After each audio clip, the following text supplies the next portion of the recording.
San Francisco. Some call it the city by the bay. Some call it the city of fog. But those who've been here know it's a place of endless stories. Where else can you find a bridge once thought impossible to build? A prison that became world famous after it closed. A street so steep they had to twist it into a zigzag just to make it drivable. In this video, we're going to explore 10 incredible places you absolutely need to visit in San Francisco. But this isn't just a list. I'll tell you the stories, the history, and the little secrets behind each spot.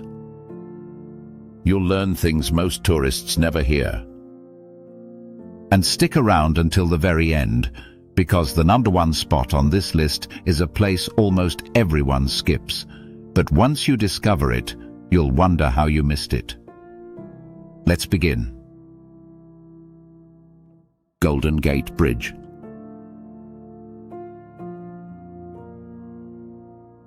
Of course, we have to start here.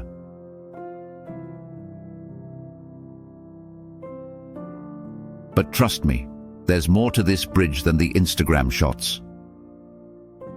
When it opened in 1937, many called it the bridge that couldn't be built.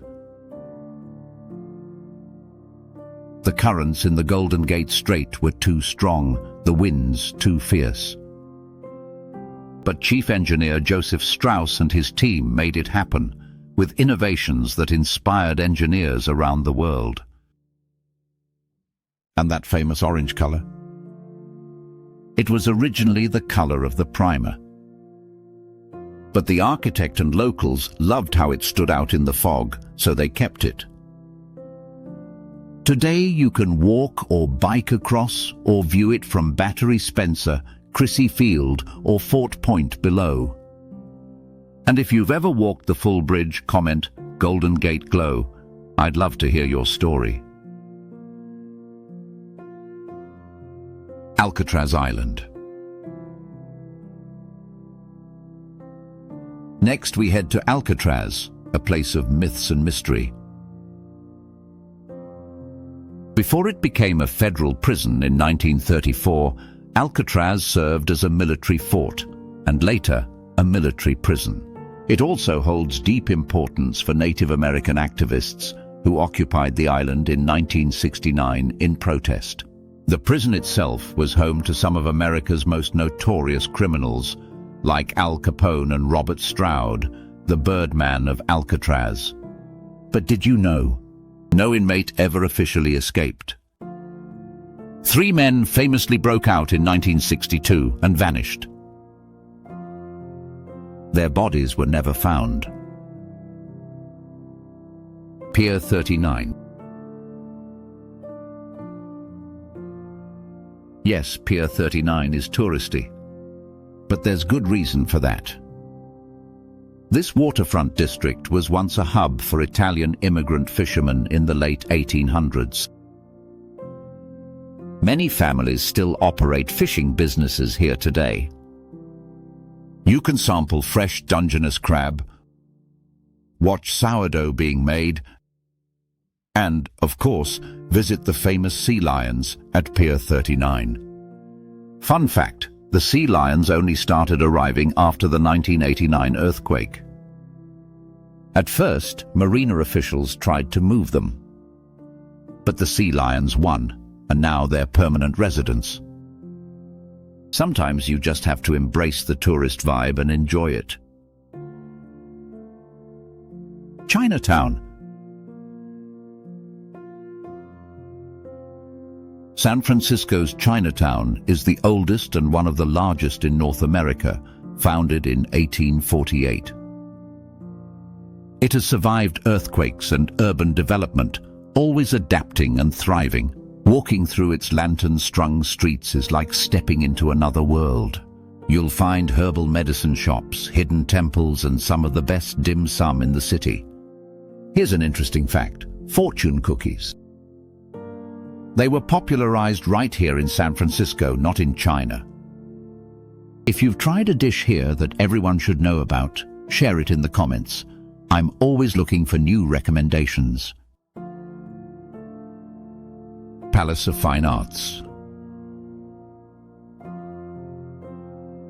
The Palace of Fine Arts feels like you've been transported to Europe. Built for the 1915 Panama Pacific International Exposition, the Palace of Fine Arts was designed to celebrate the city's recovery from the devastating 1906 earthquake. Though most of the expo buildings were torn down, locals loved the palace so much that it was preserved, and later rebuilt in permanent materials. Today, it's a serene spot for photos, weddings, or simply relaxing by the lagoon. Come at golden hour. The light on those columns is breathtaking. Painted ladies. You've seen them in movies, TV shows, especially Full House. But these Victorian homes, built between 1892 and 1896, represent more than just a pretty photo op. They're part of San Francisco's rich Victorian architectural legacy. The term painted ladies actually comes from a 1978 book that celebrated the colorful restoration of these homes. Sit in Alamo Square Park and enjoy the contrast of these ornate homes against the modern skyline, a perfect snapshot of old meets new. Lombard Street. The crookedest street in the world was created out of necessity. In the 1920s, residents of this steep block of Russian Hill couldn't drive their cars down the original 27% grade. It was simply too dangerous. So city engineer Clyde Healy proposed adding 8 sharp turns, reducing the grade to a manageable 16%. Today, it's one of the most famous streets in the world, with beautifully manicured gardens maintained by the residents themselves. Golden Gate Park. At over 1,000 acres, Golden Gate Park is larger than Central Park in New York. It was created in the 1870s on what was then nothing but sand dunes. Landscape architect William Hammond Hall and gardener John McLaren transformed the land into a lush urban oasis. The park is filled with treasures. The Japanese Tea Garden, the oldest public Japanese garden in the US. The Conservatory of Flowers, a Victorian-era greenhouse. The De Young Museum and California Academy of Sciences. And on Sundays, when parts of the park close to cars, it becomes a haven for cyclists, skaters, and families.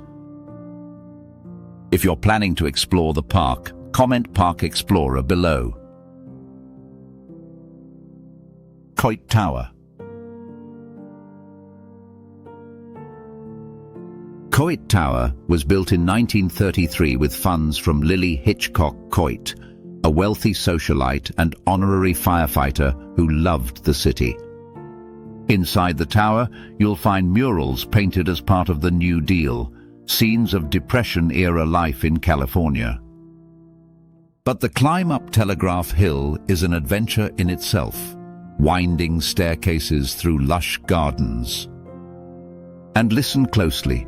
You might hear the squawk of the wild parrots of Telegraph Hill, whose story was made famous by the 2005 documentary, The Wild Parrots of Telegraph Hill. Mission District. Our final stop, the heart of San Francisco's Latino culture and one of its most vibrant neighborhoods. The Mission District's roots date back to 1776, when Spanish missionaries established Mission Dolores. Over the centuries, it became a melting pot of cultures, especially Mexican and Central American. Today, the mission is known for its incredible murals, especially in Balmy Alley, and its unbeatable taquerias. The taqueria's burritos have been called the best in the country. I'll let you decide. And Dolores Park? On a sunny weekend, it's the place to be. Locals picnic, play music, and watch the sun set over the skyline. If you've ever watched a sunset here, tell us about it in the comments. I'd love to hear your story. And there you have it, 10 unforgettable places to visit in San Francisco. Of course, the city holds so many more secrets: hidden staircases, speakeasy bars, cable car museums, tiny alleys with giant murals. If you enjoyed this video, please give it a thumbs up. It really helps the channel grow. And don't forget to subscribe for more travel guides and hidden gems from cities around the world.